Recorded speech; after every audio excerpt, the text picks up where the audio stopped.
Well, thank you all for having me. I have to admit, I was pretty excited when I first heard that our presentation needed to be on innovation and what it's done for us professionally and personally, because for me, it's been everything.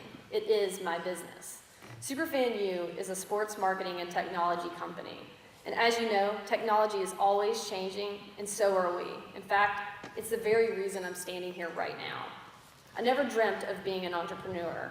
In fact, I wanted to be an advertising executive. I wanted to move to New York City. I didn't want to get married until I was at least 30, and I had no plans to have children. God laughs while we make plans, right? Well, I didn't move to New York, and I didn't become a big-time executive. But I did work in advertising, and I happened to marry my college sweetheart.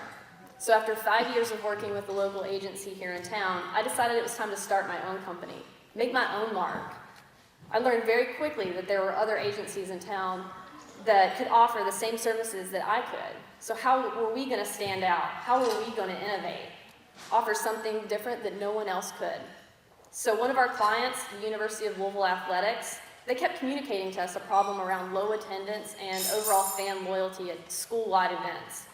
And so here, everyone has a Kroger Plus card or their Starbucks Rewards app or their frequent flyer miles, and so on. So why not a team and a school that you've always supported?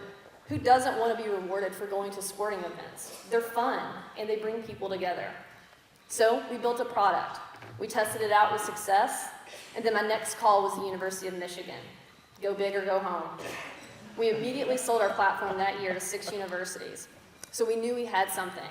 It was time to go all in. Now, how do I go home and tell my husband, who's finishing up school for his career change, that I'm going to sell my business and start yet another business while also being 10 months pregnant? I was literally 2 weeks away from giving birth.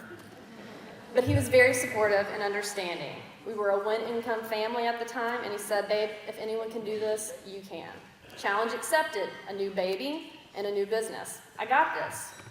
And so we did. We bootstrapped our business, working out of coffee shops, spare offices, scheduling calls around the newborn's nap, until we eventually had so many schools that we needed more people and we needed more room. So we went out, we raised $1 million, and quickly grew our 2.5-man shop to 5. So with hard work and sacrifices, we made our mark in college sports, working with some of the marquee names from Florida, UCLA, Arizona, Harvard, and Kentucky. Go Cats. But we realized we too needed to innovate and we needed to evolve. So over the last year, we added 2 new divisions, SuperFan High and SuperFan Pro. Today, we have over 160 colleges, universities, and high schools across the US and Canada.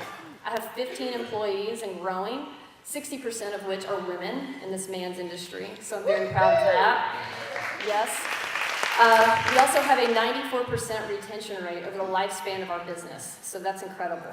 But I'd like to end on a note that I think is relevant to all of tonight's nominees from one of my favorite athletes, because I do run a sports company, Derek Jeter, who said, there may be people out there who have more talent than you do, but there is no excuse for anyone to work harder than you do, and I believe that.